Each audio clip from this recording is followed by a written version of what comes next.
Hey guys, tonight we're returning to your unlikely friendship with Cleopatra, the last pharaoh of Egypt, through stolen figs, whispered palace secrets, and moonlit escapes.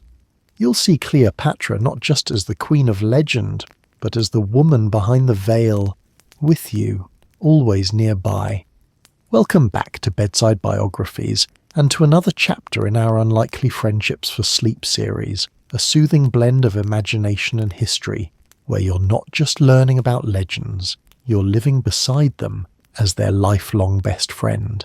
Each story is crafted to help you wind down, drift off, and maybe even smile in your sleep.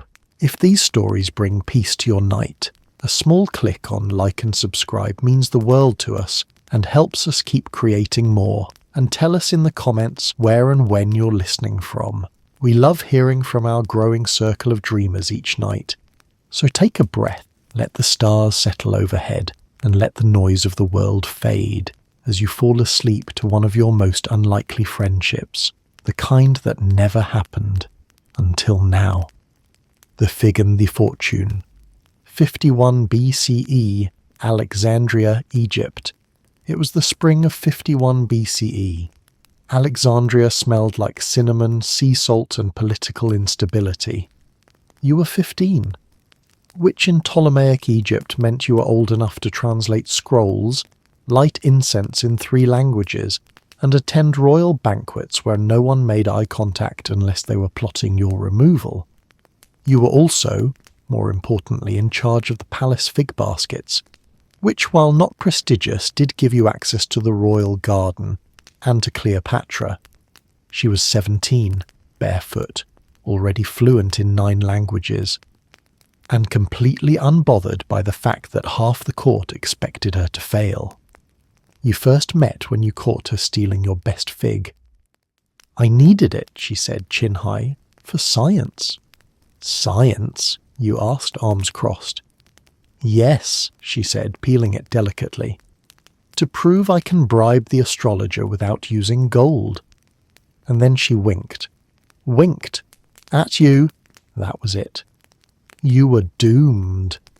She had a way of making everyone feel like they were part of her secret conspiracy, which, to be fair, they often were. You became her unofficial partner in schemes, riddles, midnight pyramid visits, and one very questionable experiment involving honey and a sacrificial melon. Don't ask. At night, she'd drag you to the top of the pharaoh's lighthouse to stargaze, wrapped in linen cloaks, hair wild from the wind. "Do you think Rome will swallow us?" she asked once, lying flat against the marble, her fingers tracing imaginary constellations. "Or do you think we'll burn brighter?" You didn't know, but you did know this. Cleopatra was not going to fade. She didn't do fading. By midsummer, her father Ptolemy XII, the flute player, as the court called him, not lovingly, was coughing up bits of politics. He was exiling advisors, changing his will hourly, and relying far too much on Roman bribes to keep his throne. Cleopatra, however, was calm. Too calm. "What's your plan?" you asked her one afternoon as she practiced her Greek on the palace cats. They didn't respond, but they did look deeply philosophical. She grinned. "Survive." That fall he made her co-ruler with her younger brother, Ptolemy XIII, an actual child with a high-pitched voice and the political cunning of a roasted duck. Cleopatra didn't flinch. She began wearing gold serpent bands and speaking in clipped, practiced tones. She debated advisors twice her age and never, ever blinked first. You stood behind her at meetings offering tea, watching as older men sweated through their togas under her gaze. By year's end, Ptolemy XII was dead. Rumours said poisoned figs. You were very clear that it wasn't yours. Cleopatra and her brother were now ruling Egypt. Technically, unofficially. You could already see the storm building. Her brother's advisors hated her intelligence, her independence, and her refusal to marry him in the traditional, disturbing Ptolemaic fashion. "You know," you told her one night as you both hid in the library eating stolen lotus bread. This would all be a lot easier if you were stupider. She laughed so hard she spilled ink down her tunic. True, she said, but how boring would that be? Still, by spring the tensions had boiled over. The court had split. Cleopatra was pushed out of Alexandria, forced into exile in Syria. You, of course, went with her. No palace, no servants. Just desert winds, loyal guards, and the occasional scorpion surprise in your sandals. You thought she'd cry. Or rage. Instead, she started building a new army. I'm not here to pout, she said, tying her hair up with a scrap of linen. I'm here to win. And she meant it.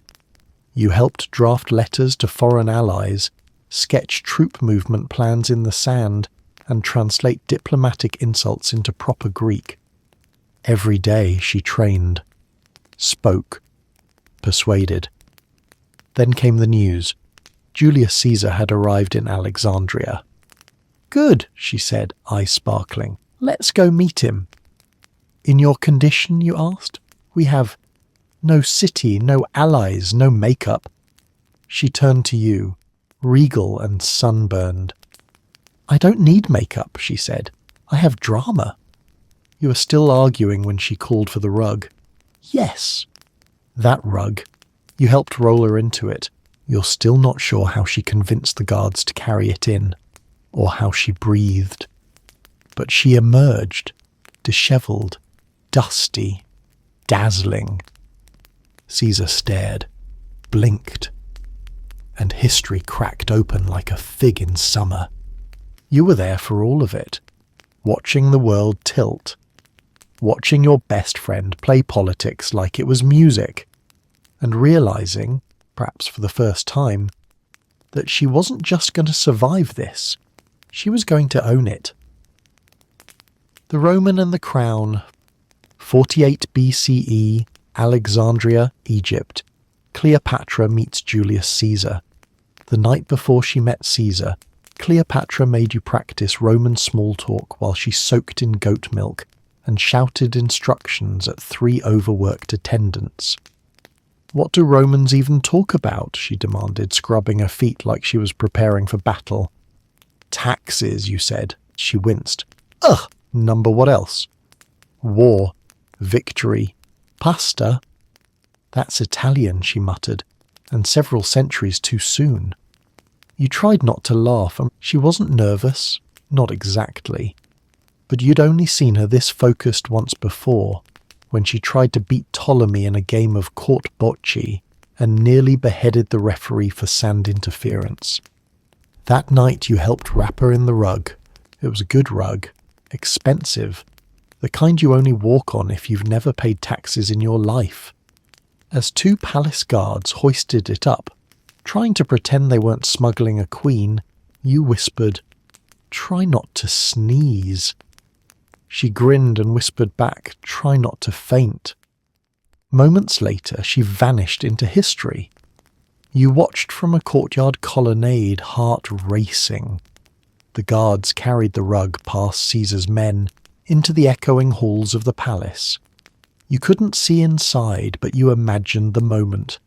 A crinkle of wool, a sudden gasp, Cleopatra unfurling like a trick of the gods. The next time you saw her, she was sitting beside Caesar, eating grapes like nothing had happened. He looked dazed, like someone had handed him an empire in a silk bow, and in a way, they had. Over the next weeks, you and Cleopatra moved back into the palace under Caesar's protection, which in Roman meant, we're watching you closely while pretending we're not ruling your country. Cleopatra didn't care. She had returned, and she wasn't about to waste a single second.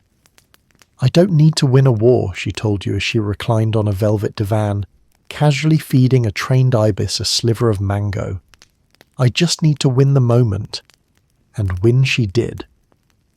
While Ptolemy XIII and his advisors fumed in exile, Cleopatra charmed every Roman in sandals' reach.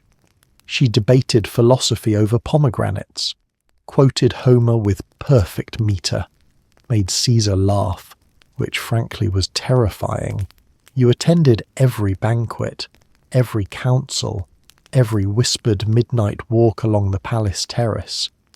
You were there when Caesar started calling her Regina. You were there when she started wearing a Roman-style brooch, just subtle enough to be noticed, just daring enough to cause gossip.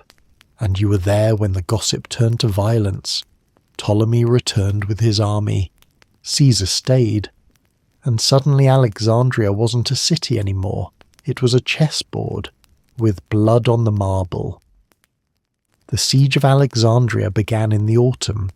It was smoke and sand and screaming, mixed with Cleopatra yelling at Roman officers who underestimated how fast Egyptian fires spread. You and she spent nights hiding in library tunnels and mornings feeding wounded guards with borrowed honey bread. "Do you miss the rug?" you asked once, dodging a falling scroll. She smirked. "I miss the quiet." It lasted months. Half the palace burned. Ptolemy drowned trying to flee across the Nile. His golden armour dragged him down like a stone. When the siege ended, Cleopatra stood beside Caesar on the palace steps, wearing a crown heavier than history. And beside her, you, not just a friend, not just a court companion. You were now the queen's shadow, the only one who knew what she looked like without the makeup, the power, or the plan. In the spring of 47 BCE, Cleopatra gave birth to Caesar's child, Caesarion. "Little Caesar," she whispered, cradling him under the palace fig tree. You sat beside her, watching the boy kick the air like a tiny warrior already training for Rome. "I'm going to make sure he has everything," she said softly. "A future, a throne, a chance to write his own story." You nodded, but your chest ached, because you'd seen this story before, and it never ended the way queens hoped. By summer, Caesar had to return to Rome. Civil war, more enemies, more glory. You and Cleopatra watched his ship vanish over the horizon, the sails fading like a disappearing heartbeat. "He'll come back," she said. "He has to." But you saw it in her eyes. She already knew he wouldn't be coming back. The Queen alone. 47 to 44 BCE, Alexandria, Egypt, ruling without Caesar. The first thing Cleopatra did after Caesar sailed away was order the entire palace washed in rosewater. "The Romans reek of leather and ambition," she said, wrinkling her nose. You stood beside her as servants hauled buckets and perfumes through every corridor. The scent of lilies replaced blood. Cushions were restuffed. Mirrors polished until the sunlight kissed every inch of the marble. But no amount of fragrance could cover the silence Caesar left behind. At first she kept busy. Diplomatic envoys arrived daily. From Libya, from Syria, from the Nabateans with their tired camels and wary eyes. Cleopatra met them in silk robes stitched with gold thread cobras, her voice poised, her Greek flawless. She signed treaties like love letters and spoke with the steel of a woman who knew the world wanted her to fail. But you could see it, in the quiet moments, between the scrolls and the ceremonies. She missed him.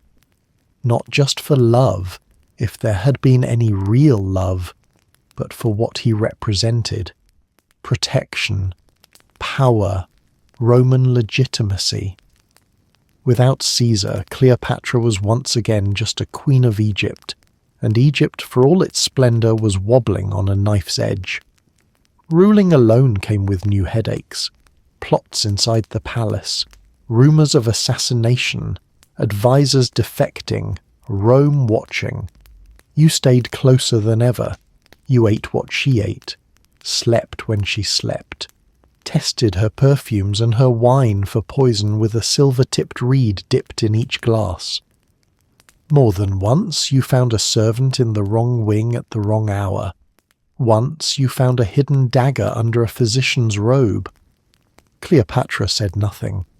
She simply stared them down until they folded like papyrus in the rain. And then there was Caesarion. The boy was growing fast, wide-eyed, curious, already mimicking his mother's sharp gaze and arching her exact left eyebrow whenever things didn't go his way. He was both joy and worry incarnate. "Do you think Rome will acknowledge him?" she asked you once while Caesarion played with a wooden sphinx on the palace floor. You hesitated. Cleopatra didn't. "They have to," she said. "He is the son of Julius Caesar." But even she didn't fully believe it. News came like desert wind, dusty, fast and half lies. Caesar had paraded through Rome with no mention of the child. He erected statues, passed reforms, named himself a dictator for life. But not once did he say Cleopatra's name. That stung more than any betrayal. Still, she kept the empire moving. She rebuilt Alexandria's fleet. She planted new trade routes like olive trees, steady and patient. She even introduced new taxes, which you took as a personal attack because suddenly fig baskets were subject to imperial tariffs. "I'm stimulating the economy," she said with a smirk. "You're stimulating my bankruptcy," you replied. She only laughed. But the pressure never left her. She spent longer hours in the war rooms, whispered to statues when she thought no one was watching, began sleeping in the old library, curled up with scrolls and maps and letters from nowhere. You found her one night writing by oil lamp, shadows dancing across her cheekbones.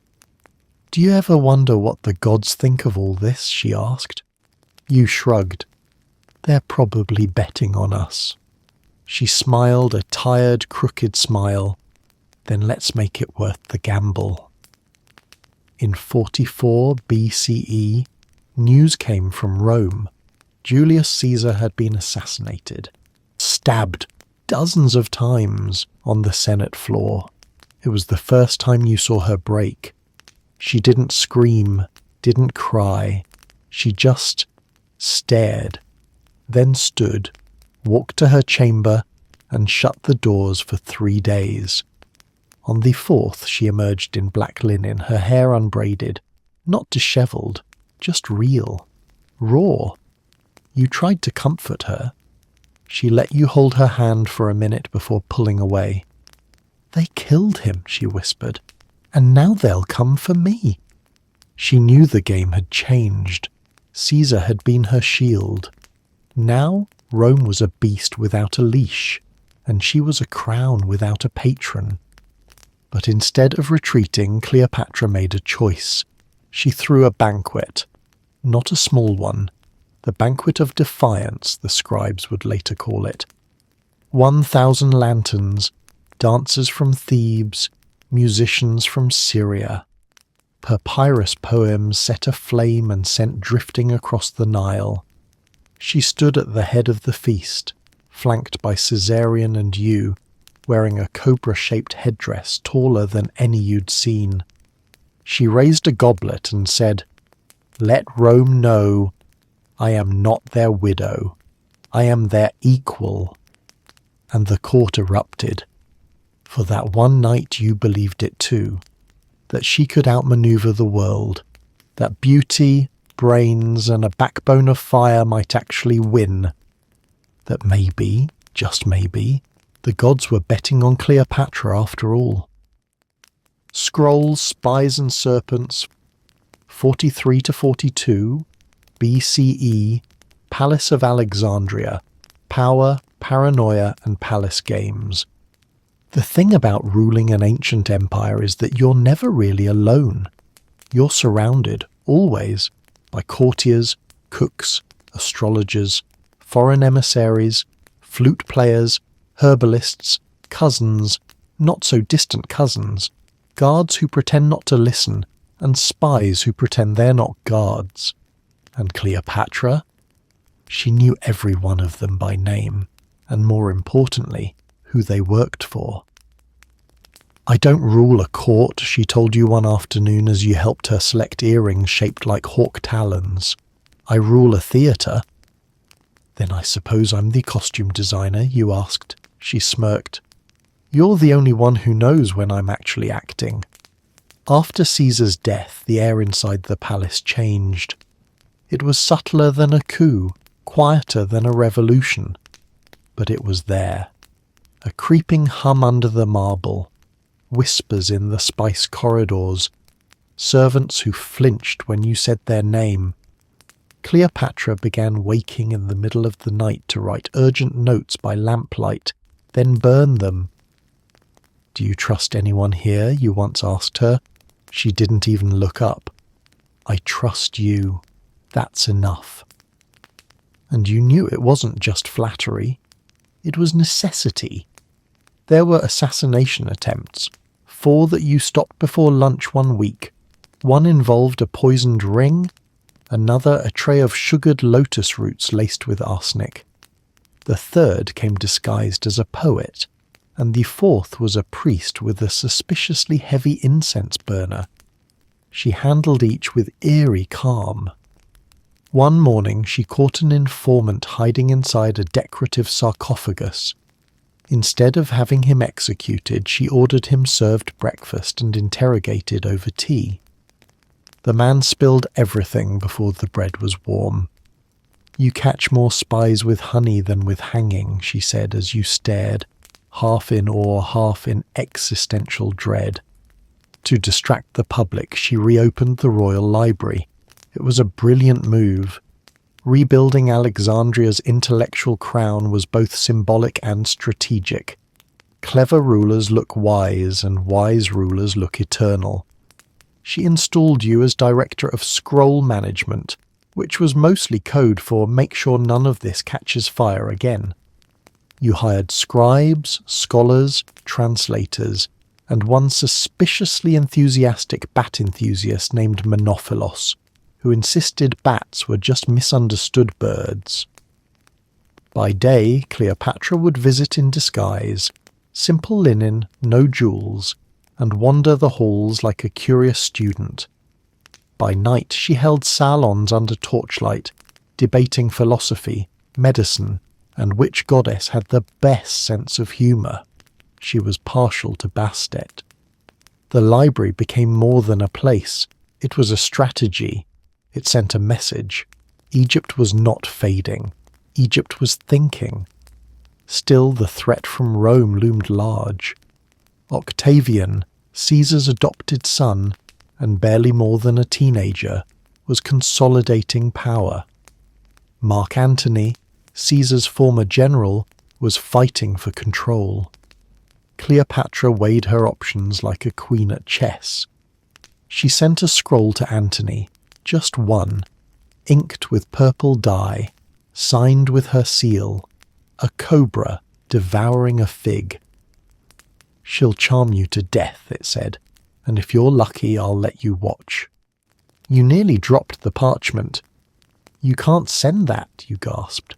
"Oh, I can," she said, "and I will." Meanwhile, she continued bolstering Egypt.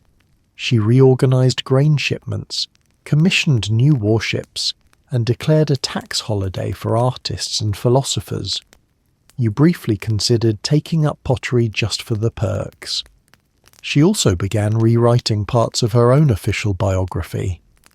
"They'll record what they want," she said, voice low one night as she dictated by candlelight. "But I want to leave behind what I meant." You paused in your scribbling.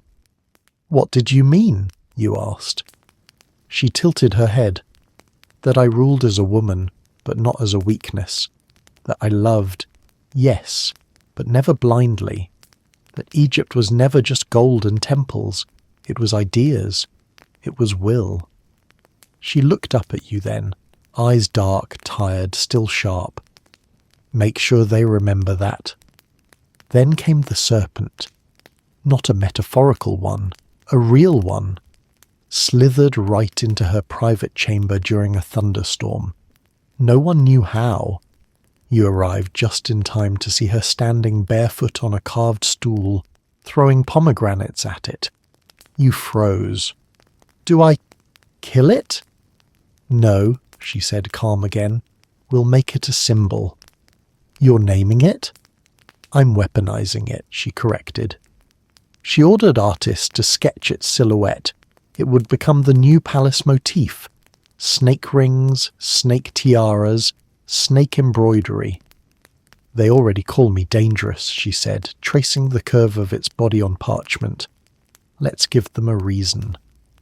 By year's end you were exhausted, and Cleopatra, she was ready. "You think Antony will come?" you asked. She looked east toward the sea. "He'll come," she said, "and when he does—" She didn't finish the sentence. But you both knew it wasn't just politics she was preparing for. It was war. It was power. It was possibility. A Throne Reforged. 42. BCE Alexandria. Cleopatra reasserts her power before Antony arrives. Cleopatra always said rebuilding power was like repairing a boat mid-river. You're floating, you're leaking, and you have exactly 5 planks and a silk sash to keep it all from sinking. But somehow, she always made it sail. After Caesar's death and the snake in the bedroom incident, Cleopatra went quiet for exactly 1 day. Just one. And then she reappeared wearing a navy linen gown stitched with golden hawks and declared, "It's time to remind the world who owns the Nile." And so began the great reinvention. It started with her image. Old statues were replaced with new ones. Her chin a little higher, the gaze more direct. Painters were instructed to capture her serene dominion, but also her terrifying softness. You asked what that meant. "Make me look like I know secrets that would ruin you," she said, sipping lemongrass tea. "But like I'd only ruin you after dessert." Portraits flooded temples, coins, and scrolls. She became not just a queen, but a living myth. You helped coordinate the artists and even posed for one of the lesser-known murals as anonymous court support figure number 4. Your mother wept. She toured the Delta by boat, visiting villages with Caesarion in her arms. The people cheered, not because they trusted her necessarily, but because she showed up. No one had seen a pharaoh on a fishing dock in decades. At one stop, an old man offered her a carved ibis feather. "For truth," he said. She took it carefully and whispered, "Then I will write carefully." And you saw it again, that flicker, the understanding that her image was more than beauty or lineage. It was her weapon, her story. In the palace, she reorganized everything. The war room became a strategy salon. The harem was disbanded. "I don't share thrones or lovers," she said bluntly. Advisors were tested, some dismissed, some mysteriously relocated to goat farms in Upper Egypt. She even renamed the treasury chamber.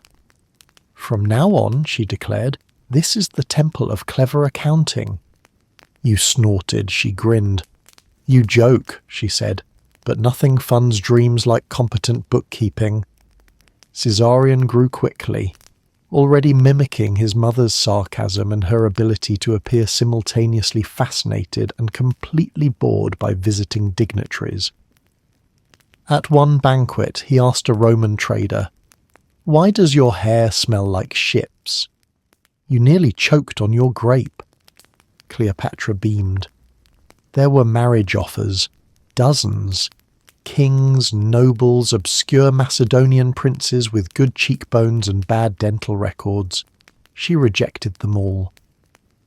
"I'd rather be alone than ruled," she told you, standing barefoot by the palace reflecting pool.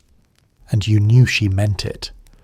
But behind the confidence you saw the restlessness, the unease that came in the quiet hours, the knowledge that she could rule, Yes, but could she keep it? Rome was watching, and Rome had new gods in the making. When word came that Mark Antony was requesting her presence, Cleopatra paused mid-olive and said only, "Oh, the dramatic one." You raised an eyebrow. She looked amused. "He once tried to wrestle a panther for fun. I'm not sure if that's bravery or boredom." But she didn't rush to him. No, she made him wait.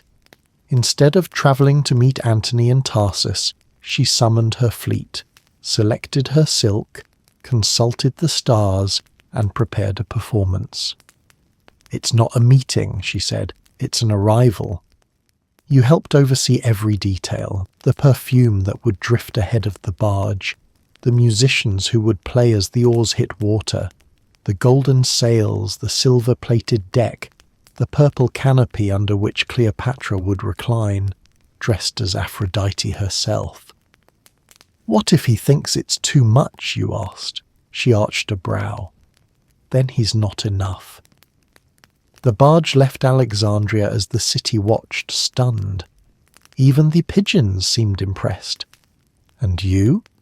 You stood beside her under the canopy, the Nile stretching before you like a velvet road to destiny. "I'm not just going to seduce him," she murmured, eyes fixed ahead. "I'm going to make him remember me." And in that moment, with gold reflecting off the river, and her voice soft but sharp, you realize something. Cleopatra wasn't remaking her throne. She was remaking herself, and the world wouldn't know what hit it. The letters from Rome, 42 to 41 BCE, Alexandria, the aftermath of Caesar's death, whispers from the west and fate on the move. The first letter came with a broken seal. It arrived folded into a leather pouch smelling faintly of laurel leaves and stale wine. The courier didn't speak, just bowed, left it, and vanished like a ghost who knew too much. You found Cleopatra in the library surrounded by scrolls and pomegranates. She was making Caesarean trace Egyptian hieroglyphs onto palm paper, while she translated lines of Homer into Latin for fun. Because apparently, nap time is for commoners. You handed her the letter. She opened it slowly, eyes scanning. Then, still silent, she rose and walked to the window. The parchment trembled in her hand. Caesar was dead, yes, but now Rome was dividing. Mark Antony, Octavian, and Lepidus, three-headed Rome, a beast with ambition in each mouth. They called it a triumvirate. Cleopatra called it temporary. "Three men can't share a throne," she said, letting the letter crumple beside the figs. "They'll either kill each other or ask me to choose." You sat down, heart thudding. "Will you?" She didn't answer. More letters followed, each wrapped in politics and perfume. Some were from Roman merchants, warning her to stay neutral. Others were from Antony's generals, requesting grain and reminding her how beneficial cooperation could be. And then came his letter, short, slanted, smudged. "Queen of Egypt, come to Tarsus. I await your explanations and your company. M.A." You read it over her shoulder. "That's not exactly a love poem." Cleopatra laughed, a low, throaty sound. "Oh no," she said, "that's a challenge." Preparations began immediately, not for war, not for diplomacy, for something far more dangerous, a performance. You oversaw the wine inventory, the fabric selection, the lotus petal counts. Cleopatra dictated her appearance down to the exact shade of violet in her eyeshadow. "I want him to hallucinate my eyelids," she said. You raised an eyebrow. "That's medically concerning?" She ignored you. When you reached Tarsus, the whole port looked like it had accidentally wandered into a play. Cleopatra's barge sailed in under moonlight torchlight and the unmistakable scent of rose oil and danger. Antony, veteran of battles, scarred and sceptical, stood on the docks in full Roman bravado. And then she stepped off the boat, not walking, gliding, dressed as Aphrodite, draped in pearls, with 2 trained doves circling her head like celestial punctuation. Antony blinked 3 times, dropped his goblet, said nothing for a full minute. You whispered, "Should we have brought a medic?" Dinner lasted 6 hours. You sat 2 seats away, watching them spar with stories, compliments, and sly threats. Antony boomed with laughter. Cleopatra replied with sighs that sounded suspiciously like strategy. At one point he joked about conquering all of Egypt. She handed him a peeled grape. "Conquer yourself first," she said sweetly. "You nearly fell out of your chair." By the 3rd day he was hers, not just charmed, enthralled. And she? She was calculating. "I don't need another Caesar," she told you that night, brushing out her hair in long meditative strokes. "I need a weapon." You paused. "A weapon with dimples?" She smiled into the mirror. "Exactly." They returned to Alexandria together, where Antony was treated like a god, and Cleopatra like a goddess who trained gods for sport. Their affair was immediate and theatrical. Banquets bled into sunrise. Poets were paid to write love odes in 4 languages. Even Caesarion seemed intrigued, until Antony tried to teach him to wrestle and dislocated his own shoulder. But you saw the glint in Cleopatra's eye. She liked him, yes, but she also needed him. And when Cleopatra needed something, she didn't fall, she claimed. Still, beneath the feasts and laughter, tension simmered. Rome was fracturing. Octavian had begun publicly mocking Antony's Egyptian distraction. Scribes whispered that he was turning into an Eastern puppet, and Cleopatra knew what came next. "What do you think they'll call me?" she asked one night under the stars. You blinked. "What do you mean?" "When they rewrite this, when they paint the ending." You looked at her, barefoot, braids undone, eyes lined with coal and exhaustion. "Whatever they call you," you said softly, "they'll never forget you." She didn't reply, just leaned her head on your shoulder for the first time in years, and you knew that even if the world burned, even if Rome swallowed the Nile and every scroll with it, you would remember. Mark Antony in the Moonlight. 41 to 40 BCE, Alexandria, love, politics and firelight in a city that never sleeps. Mark Antony did not arrive quietly. He came with 50 ships, 6 poets, an illegal tiger cub, and a lyre player who claimed he could charm snakes by whistling in F-sharp. You had doubts. Cleopatra welcomed it all with an amused smile. "He's not subtle," she murmured to you as the tiger cub tried to climb a serving dish, "but he's never boring." Alexandria, of course, embraced the spectacle. It had seen Caesar's precision. Now it saw Antony's chaos, and it loved it. The city changed. Banquets became nightly affairs. Wine flowed like the Nile in flood season. Poets wandered the palace in a haze of honey fumes, composing couplets about Cleopatra's eyelashes and Antony's left bicep. You organized a calendar of events so outrageous it made the gods blush. Turtle races, midnight musical duels, a competition involving bread, feathers, and absolutely no rules.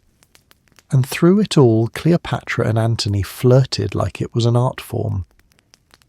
"Did you know," she said once at dinner, "that Egyptian honey is sweeter than Roman conquest?" Antony leaned in. "I'd like to test that." You coughed so hard you knocked over a goblet. But their connection went deeper than showmanship. In private, they shared scars.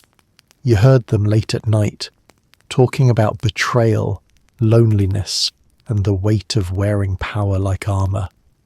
He told her about Caesar, about battles lost and brothers dead. She told him about the court snakes, the loneliness of rule, the fear of losing her son to Roman ambition. Sometimes they didn't talk at all. Sometimes they just sat together, wine forgotten, breathing in sync with the wind coming off the sea.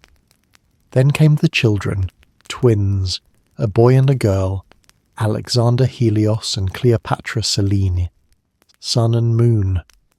"I've named them after celestial bodies," she whispered to you as she held them for the first time, "because they were born from something larger than history." Antony cried. He tried to hide it, but even his armor couldn't hold that much joy. You cried too, quietly, off to the side, pretending it was just dusty in the birthing chamber. For a moment it felt like peace. The palace slowed, banquets softened into lullabies. Cleopatra took walks at dawn with the twins in her arms, whispering stories into their curls. Antony learned to say fig in Egyptian. You caught him once helping Caesarion build a small reed boat by the garden pool. They pretended it was for strategy. It was for bonding. But peace never lasts long in a world run by egos in togas. Rome stirred. Whispers became accusations. Octavian sent letters. He accused Antony of forsaking Rome, of being seduced by Eastern decadence, of gifting Roman territory to Cleopatra and their children. Antony laughed it off. Cleopatra did not. "This isn't about us," she said. "It's about power. Octavian wants Rome. He wants it all." You knew she was right. The storm was coming, again. But for a few more weeks, Alexandria remained golden. One night, you found Cleopatra on the palace roof, barefoot, wearing only a soft cotton shift, hair loose around her shoulders. She was staring at the moon. "Selene won't remember this," she said. "The warmth, the songs, the way her father looks at her." "She'll know," you said, "because you'll tell her." She didn't answer. Just reached over and took your hand the way she used to in the garden before any of this began. And in that silence the moonlight wrapped around you both like a promise no war could break. The Inkwell and the Oath. 39 to 37 BCE, Alexandria and Antioch. Power plays, public proclamations, and a royal gamble. Antony didn't propose, not in the way most men do. No ring, no kneeling, no poems about her beauty, which she would have mocked anyway. Instead, he handed Cleopatra a scroll, freshly inked, sealed with his crest, laced with danger. "This is what I offer," he said. "Territory, titles, a future no Roman will approve of." You read it over her shoulder. Eastern provinces, political autonomy, recognition of Caesarion as Caesar's rightful heir. It wasn't a marriage proposal. It was something bigger. It was an alliance of fire. You watched her read the scroll in silence. Then, with the slow grace of someone used to shouldering empires, she dipped her stylus in black ink and signed beside his name. "Will history forgive us?" you asked. She didn't look up. "No." "Then why do it?" She smiled faintly. "Because history isn't my god. My children are." They called it the Donations of Antioch, later the Donations of Alexandria. It was the moment Cleopatra crowned herself, and her children, not just rulers of Egypt, but sovereigns of far-flung territories Antony had conquered or claimed. Alexander Helios was declared king of Armenia and Media. Cleopatra Selene became queen of Cyrenaica and Libya. Caesarion, your fig thief, your little stargazer, was named king of kings. And Cleopatra, she was proclaimed queen of kings, standing beside Antony on a throne so tall the gods might have needed a ladder to get there. You were there that day. The ceremony was held in front of thousands in Alexandria's gymnasium-turned-theatre, transformed into a golden sea of silk and incense. Cleopatra wore a crown taller than your torso. Antony wore Roman armour and an Egyptian pectoral sun disk.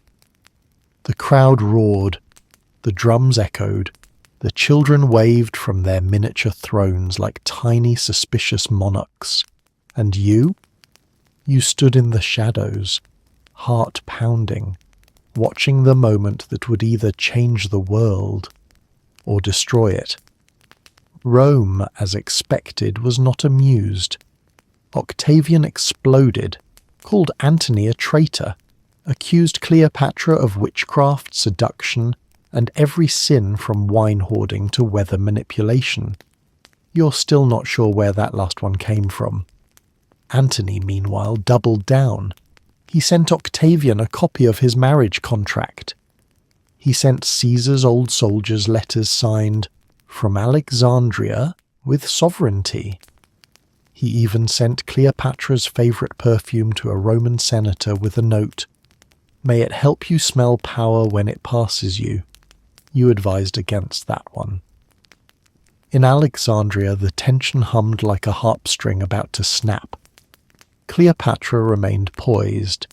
She expanded the navy, built new trade alliances, commissioned updated maps that placed Alexandria at the centre of the known world. She also began rehearsing a series of public speeches. "I want to look effortless," she said, practicing by torchlight. "Like I invented diplomacy while doing my eyeliner." You rolled your eyes. She smirked. Then came the Inkwell. Not the symbolic one, a real one. You found it on her writing desk, shattered. Ink pooled like spilled prophecy. She didn't speak for a full minute. Then softly, "I dreamed my words melted." You cleaned the mess in silence, heart heavy. Because if her words melted, what would be left? Only stories, and the ones who survived to tell them.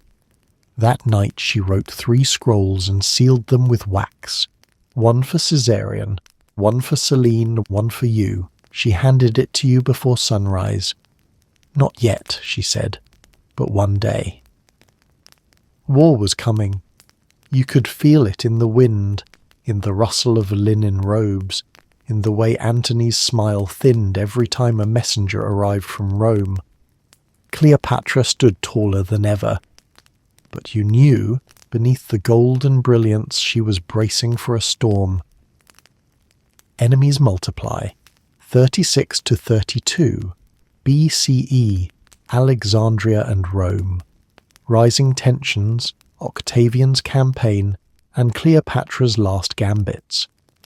You could hear the empire fray at the edges, not with swords, not yet, but with words, letters, slanders. Carefully inked poison passed from hand to hand in Rome, until Cleopatra's name became more myth than monarch. A woman of sin, they said, a siren of the East, a foreign enchantress corrupting Rome's favourite son. You read the reports aloud by firelight. Cleopatra sipped her wine and chuckled. "They think they're original," she said. "I was a demon queen before they learned to spell it." But the rumours worked. Octavian, the boy with Caesar's name and none of his charm, was gaining support. While Antony sparred with Parthians and sulked over supply lines, Octavian fed the Roman people a simple story. Cleopatra wants to rule Rome. Antony has betrayed his homeland for her perfume and parties. Their children wear crowns made from stolen marble. It didn't matter that none of it was entirely true. It sounded true.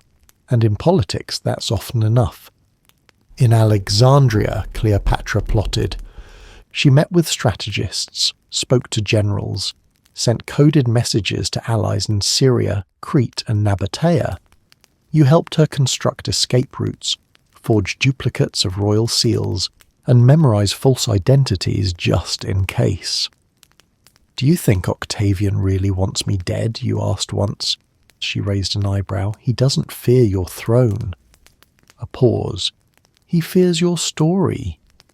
And yet, even with Rome breathing down her neck, Cleopatra didn't shrink. She expanded the palace's library again, added a botanical garden to the west wing, commissioned tapestries depicting Egyptian myths alongside Caesar's lineage. "We'll make the walls speak louder than Rome," she said. She even held a play, a satire starring Antony as a pompous demigod who accidentally curses himself into honesty. Antony loved it. You suspect he didn't realize it was about him. But behind closed doors, things were cracking. Antony grew restless. He spent more nights in the war chamber, snapping at aides and brooding over maps. His temper flared, his confidence flickered. You found him once, alone in the armory, polishing a sword that hadn't seen blood in years. "I miss when it was simple," he muttered. You didn't ask when that was. Cleopatra remained composed. In public she was flawless, draped in gold, quoting Virgil in Greek and managing 3 children while maintaining eye contact with foreign dignitaries. But you knew her rhythm. You knew when she was too still. She started writing more scrolls, locking them in her private vault.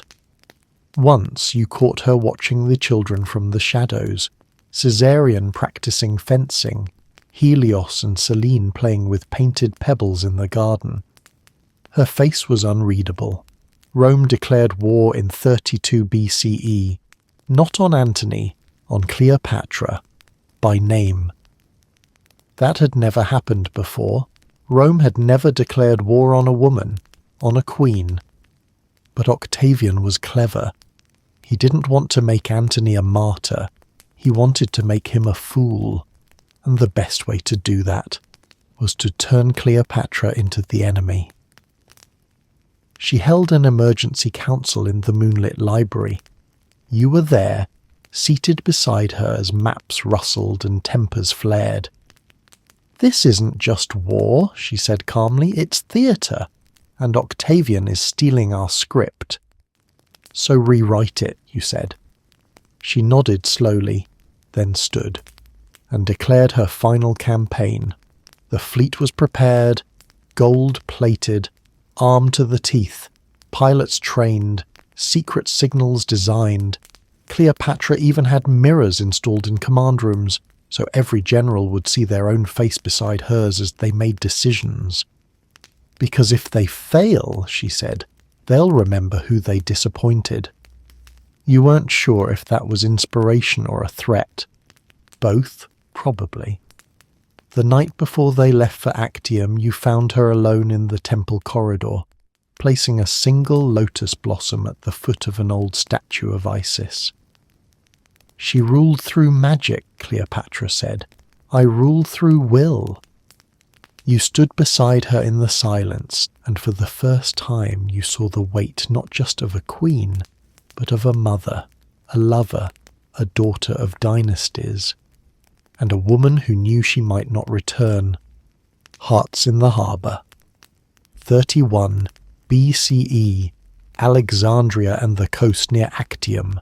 Farewells, final vows, and looming fate. The harbour groaned with gold, not just the ships, those were masterpieces, sleek, sharpened, regal. But everything gleamed. Even the oars were polished to a blinding shine, as if Cleopatra believed reflection alone might blind her enemies. You stood on the dock, clipboard in hand, reciting final inventories. 70 galleys, 50 transport vessels, 12 elite guard ships, 4 barrels of ceremonial honey, and one queen wearing a bronze-studded breastplate over her silk robes like it was the most normal thing in the world. She looked ready. You were not. Antony kissed each child before leaving the palace. Caesarion received a sword too large for him. Selene got a carved onyx amulet. Helios, a pep talk about guts and honour that he immediately forgot in favour of chasing a goose across the courtyard. Antony turned to Cleopatra last. He offered a quiet bow. She reached forward, one hand on his shoulder, the other brushing his jaw. "Whatever happens," she said, "don't let them write me as your footnote." He smiled, though it didn't reach his eyes. "You'll outlive us all." You didn't believe either of them. The days before the battle felt heavy with prophecy. Cleopatra kept her head high, walked the warships, drilled her commanders, practiced speeches, but she also began sleeping in her old chamber again, the one with the fig mural and the night jasmine creeping in through the window cracks. You found her there once, humming to herself. "Do you think the Nile remembers everyone who's ruled it?" she asked. "I think it remembers everyone who loved it," you said. She smiled. "Then maybe it will remember me kindly." And then came Actium. You stayed in Alexandria, managing communications, coordinating the palace, raising the children while pretending not to worry you'd never see their parents again. Cleopatra sailed beside Antony. Her fleet was said to be magnificent. Velvet sails, golden eyes painted on the bows. The Queen of Spectacle headed into storm, but it was a trap. Octavian's forces outmaneuvered them. The sea betrayed them. Winds turned. Loyalty fractured. Fire spread. Cleopatra, seeing the battle lost, signalled retreat. Antony followed. And just like that, everything changed. They returned weeks later, silent, burned, broken. Antony's pride shattered. Cleopatra's confidence chipped. They spoke in hushed tones behind drawn curtains, voices echoing off once proud columns. You tried to stay strong for the children, who asked when the next banquet would be. There would be no more banquets. Antony spiraled, angry, quiet, embarrassed. Cleopatra remained measured, but her eyes rarely left the horizon. "She'll come for us," she said. "Octavian. He'll sail into this harbour like it's already his." You asked what she'd do. She didn't answer. Just handed you a sealed document with your name written in gold ink. For after, you didn't open it. Couldn't. Still, she made plans, fortifications, escape tunnels, secret stashes of gold moved to Nubia, and one final command. Build me a tomb, a beautiful one, a place to be remembered. You oversaw the construction yourself, every stone laid under moonlight, every carving traced by her own hand. When you asked why she was designing her own tomb in the middle of a war, she said, "Because no one gets to write my ending but me." One night you caught her on the palace balcony barefoot again, a goblet of watered wine in hand. The wind was sharp, the stars pale. "I once thought I could bend the world to my will," she said. "You did," you replied. She looked at you, software sad. "Then why does it feel like the world is bending around me?" You reached for her hand, and together you watched the horizon for sails. The Battle of Actium, 31 BCE, off the western coast of Greece. The sea turns, history fractures. You weren't there, not on the water, not on the deck, not beneath the blood-coloured sky where everything went sideways. You were in Alexandria, managing the palace, the children, the 1,000 little things that mattered less and less as the tide of Rome surged forward. But you felt it. Before the scrolls arrived, before the messengers dismounted breathless, before the smoke rose in the distance, you felt it. Like a string pulled too tight suddenly snapping, like a candle blown out in another room. The Battle of Actium was a catastrophe, and Cleopatra had chosen to retreat. The official reports were murky. Some said she panicked. Some said she had always planned to retreat if the tide turned. Some said Antony followed her like a dog. Some said she fled with him like a storm escaping its own destruction. But none of them knew the truth. Only you did. She retreated not out of fear, but to protect what was left. The fleet scattered, the sea caught fire, and Alexandria held its breath. When the Queen returned, she did not arrive triumphant. Her ship docked quietly at dusk. No fanfare, no speeches, just the creaking of wood and the rustle of silk. She walked off the plank barefoot, wind in her hair, armour rusted with salt. You met her at the end of the dock. She looked at you, eyes hollow, then said softly, "It's done." The days that followed were slow-motion collapse. Antony withdrew from court life, locked himself in the gymnasium, trained, drank, spoke only to his sword. Cleopatra didn't cry. She calculated. She visited the children daily, took Caesarean for walks along the palace edge, held Selene as she slept, hummed lullabies that had once lulled her own mother to rest. Then she called the architects. "The tomb must be finished," she said, "before Octavian arrives." You knew what that meant. The tomb was a marvel, carved into the cliff above the harbour, overlooking the city like a queen still watching her kingdom.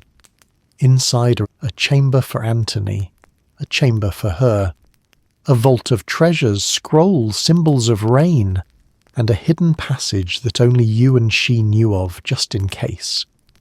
You stood beside her as she inspected the stonework. She reached out, ran her fingers over her own carved face. "Close enough," she said. Then, one morning, Antony received false news. Cleopatra was dead.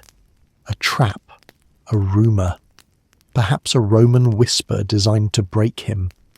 Whatever the reason, it worked. Antony fell on his sword. The blade missed his heart. You held him as he bled, as he begged to be brought to her. "Let me see her. One more time." And you did. You carried him, wounded, gasping, trembling, into the tomb where Cleopatra waited, not dead, but dying inside. He saw her, whispered her name. She held his face, and you watched the last flicker of the great general fade like smoke on water. Afterwards, Cleopatra was quiet, too quiet. She bathed, dressed in white, sent gifts to her children. She took your hand and said, "When he died, Rome stopped needing me. Now I'm just an ending waiting to happen." You begged her not to go. She kissed your forehead. "This was always going to be a tragedy," she said. "At least let it be beautiful." You didn't see it. You weren't in the room. Only the guards who found her lying on her golden bed, handmaidens beside her. No wounds, no blood, only a mark on her arm, only a whisper of perfume in the air. The asp? Maybe. A fig laced with venom? Possibly. But in your heart, you know. She chose her exit, just like she chose everything else. Ghosts in the Marble, late 31 BCE Alexandria. In the wake of her death, echoes and reckonings. The palace didn't fall in a day. It wilted, like a garden left untended, like silk left too long in the sun. The doors still opened. The guards still stood. The candles still flickered in their holders. But without her, it all felt like someone else's dream. You stayed. For the children. For the memory. For the promise. But everything changed. Octavian arrived a week later, no longer the cautious boy of Caesar's shadow. He was emperor in all but name, and the way he looked at the palace, it wasn't awe, it was ownership. He walked her halls like a thief browsing a market. He requested a tour of her private chamber. You gave him one. He asked what perfume she wore. You didn't answer. He paused before a mural she'd had painted of the Nile gods welcoming her children. He smirked. Flattering. You smiled thinly. True. Cleopatra's body was entombed beside Antony's, just as she'd asked. Side by side, marble hands etched into forever, jewels carved into their brows, eyes that would never close. You watched the stone doors seal shut with a sound like thunder, and with them a dynasty. 300 years of Ptolemaic rule, gone in a breath. Octavian spared the children for now. Selene and Helios were sent to Rome. You kissed their foreheads before the ships sailed, whispering a story Cleopatra once told them about a fox who fooled every lion in the desert by pretending he was already king. They laughed. They didn't understand. You hoped they never would. Caesarion did not go to Rome. He had fled north under guard when Antony fell, travelling in disguise, clinging to hope that the son of Caesar might be left untouched. He wasn't. They caught him near the border. You never saw his body. Only the scroll confirming his death sealed in red, and a single fig leaf tucked inside. You wandered the palace at night, not like a ruler, like a ghost. Rooms still smelled faintly of oil and lotus. Scrolls she'd written lay untouched in a lacquered chest. One night you found a shawl she'd left behind, still knotted from the day she'd used it as a sling for Selene. You sat on the floor and wept into it, not like a servant, not like an advisor, but like someone who had loved her long before she was a queen. People asked you what she was like, really like. You lied. Because how do you explain a woman who wrote treaties and lullabies in the same hour, who ruled armies in the morning and braided her daughter's hair by candlelight that night? Who taught you how to survive without ever pretending it was easy? Octavian declared Egypt a Roman province. He renamed cities, replaced statues, melted gold, but he couldn't erase her story. Because you told it. In whispers, in scrolls, in the eyes of anyone who ever asked why the Nile still remembers her name. Some nights you'd stand outside the tomb, watch the moonlight hit the marble and listen, really listen, to the wind through the reeds, to the sea kissing the rocks below, to the stories still echoing in the stone. Because she wasn't gone. Not really. She was in every ripple of power, every crowned head who dared to rule boldly, every woman who refused to be rewritten. She was in you, and always would be. The aspen, the veil, Cleopatra's final hours, quiet rebellion, final preparations, and one last performance. The sun never burned brighter than it did on her final day. It was the kind of a light that made Alexandria gleam like gold leaf, dazzling, untouchable, almost unreal. But inside the palace, everything felt dim. You knew it the moment you saw her. She was dressed in white linen, no crown, no makeup, no performance. Just Cleopatra. Just Cleo. She had asked for 3 things that morning. 1. Her children to be dressed in their finest and taken to the garden to play. Second, her tomb to be cleaned and filled with fresh flowers. 3, a basket of figs. You were confused by the last one. You shouldn't have been. I'd like to be remembered sweetly, she said with a ghost of a smile. She wrote letters for hours, to Selene, to Rome, to the gods. You don't know what they said. You never opened yours. You still haven't. She sealed each one with the cobra signet she wore only in matters of fate. Then she called for you. You found her in the rose chamber, the same place where she once danced barefoot as a girl, where she had once taught Caesarion the names of the stars. Now she was seated on a low couch, legs curled beneath her, eyes clear as glass. I've prepared the ending, she said. I don't want you to, you whispered. I know, she said gently, but I must. She stood and walked with you through the palace one last time. Every hallway held memories, every step an echo. There was the bench where you'd first shared a stolen fig, the courtyard where she practiced her speeches until midnight, the library where you caught her weeping over a broken stylus, the balcony where she once asked if the gods ever played favourites. You stopped there, together. Let the breeze pass through you like a sigh. Promise me you'll tell the truth, she said. I will. No, not the myth, not the marble, me, the woman. You met her eyes and nodded. When you returned to the rose chamber, she had laid out her burial robe. White, embroidered with silver thread in the shape of lotus petals. She asked you to help her dress. You did so with trembling hands. Afterwards she looked into the mirror, not at her face, at her eyes, and said quietly, Let them remember I chose my end. There are many rumours about what happened next. Some say a snake was smuggled in the fig basket. Others say it was a poisoned needle hidden in her hairpin. Still others say she simply stopped willing herself to survive. You were there, but even you aren't sure. You stepped away for just a moment, to breathe, to weep, to pray. When you returned, she was lying peacefully on the couch, one hand resting near the figs, the other curled as if she'd just let go of something only she could see. They say she looked beautiful in death. You disagree? She looked free, unmasked, unburdened.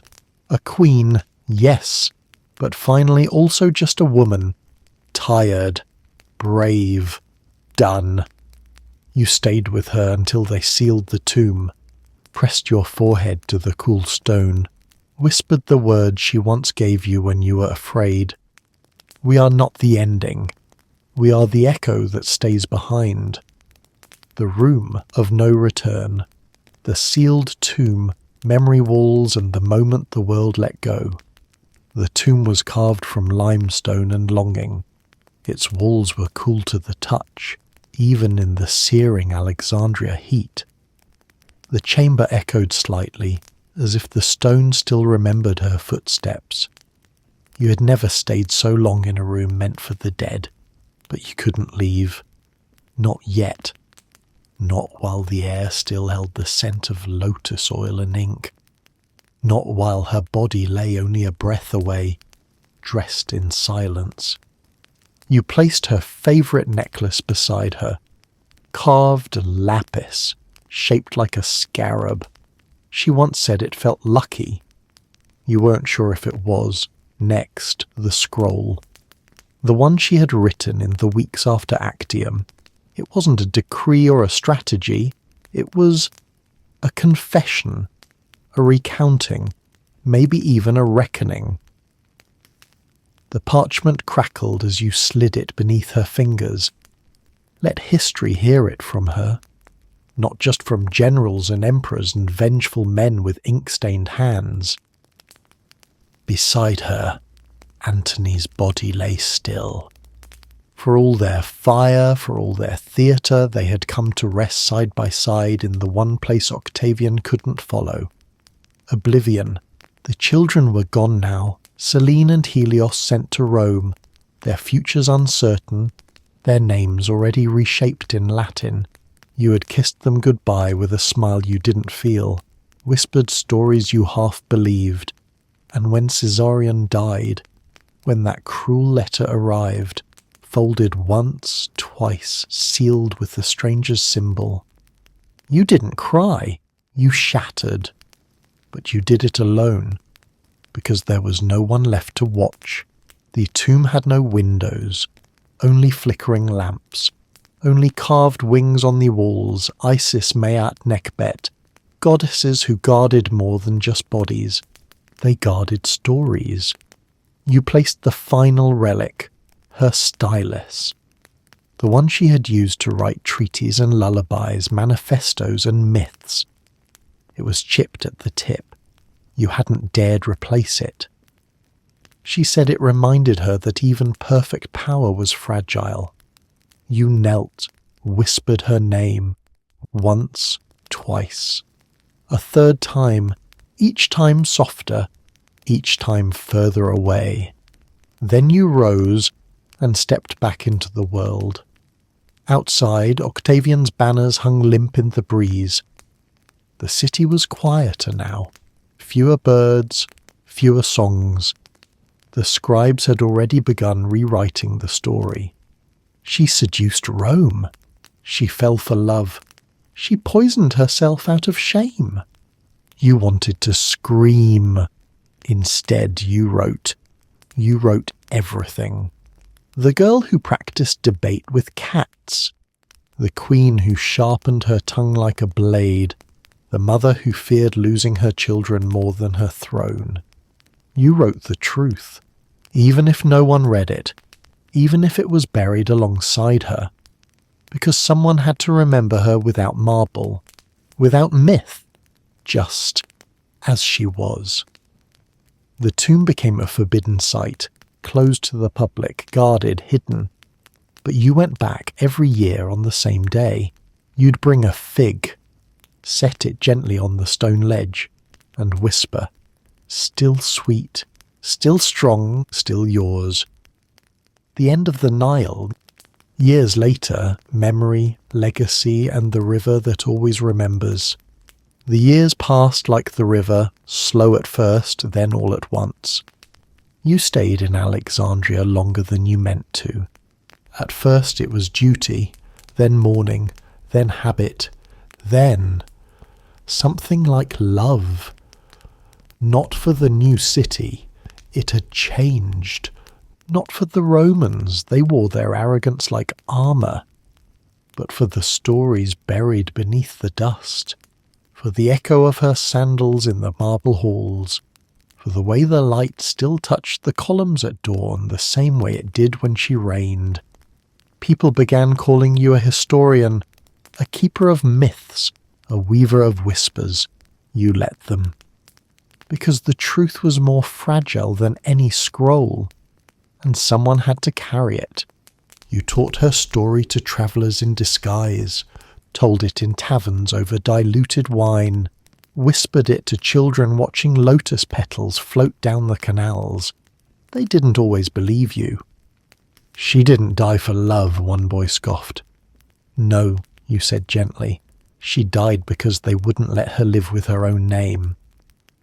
Selene survived. You heard that she grew up in Octavian's house, married into royalty, ruled in a far-off kingdom. You imagine her standing on some distant balcony, watching a smaller river pass, wondering if it would ever feel like home. You never saw her again, but you sent figs every year to her city, just in case. You grew old, though it startled you every time you looked into the mirror. The palace became a museum. The library burned again. Twice. You stopped writing. Your hands too stiff. But your memory sharpened. You could still see Cleopatra the night before the banquet of defiance, adjusting your collar. Still hear her laugh echoing in the temple of Bastet. Still feel her hand in yours the day she made you promise to remember her not as a queen, but as a friend. One night, many years later, you returned to the tomb. No guards, no banners, only moonlight, the kind that hums like a harp string. You brought one last fig. You laid it down and whispered, "Still sweet." Then you sat down beside the stone and spoke aloud. Every story, every breath, every mistake, every moment. You told her everything you'd saved, and the Nile listened. The tide has its own memory. It doesn't care for empires. It forgets gold. It swallows names carved too deeply, but it remembers warmth and laughter and figs. And every so often, when the night is quiet and the wind moves just right, you can almost hear her voice in the water, still sharp, still strong, still hers. Letters and legacy. What 30 years with Cleopatra taught me. Reflections from a lifelong friend. To anyone who finds this, you will read many versions of her. Some will call her a sorceress. Some a seductress. Some will write her as a queen obsessed with power, or a woman undone by love. But here is what they'll never tell you. She laughed when figs squished in her hands. She danced barefoot when no one was watching. She read scrolls until her eyes ached and still asked for one more. She could quote Plato and insult a Roman senator in the same breath. And when she loved, whether it was her children, her city, or the life she chose, she did so with her entire soul. She wasn't perfect. She could be stubborn, sometimes cruel. She once ignored my advice for 3 weeks just because I told her the perfume was a bit much. But she always said, "I would rather be remembered for too much than forgotten for playing small." And she meant it. We were friends for 3 decades.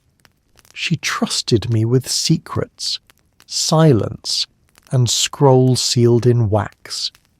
She told me I was the one who saw her as a person, not a crown. I held her hand the first time she spoke in court. I held my breath when she met Caesar, and I held my heart together when they sealed her tomb. And still, I remember her laugh more than her crown. If you want to know who Cleopatra was, don't just look to the throne or the war. Don't stop at the asp or the empire. Look instead to the way she wrote poetry in the margins of maps, to how she stilled at the sound of her children breathing, to the nights she planned a better future no one else could see. She taught me that power is more than armies. That legacy is written in acts of defiance wrapped in grace. That a voice once raised can echo through marble centuries after the breath has faded.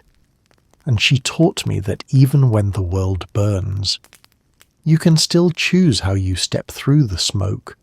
I write this with trembling hands and a quiet heart, because she was not just my queen, she was my friend.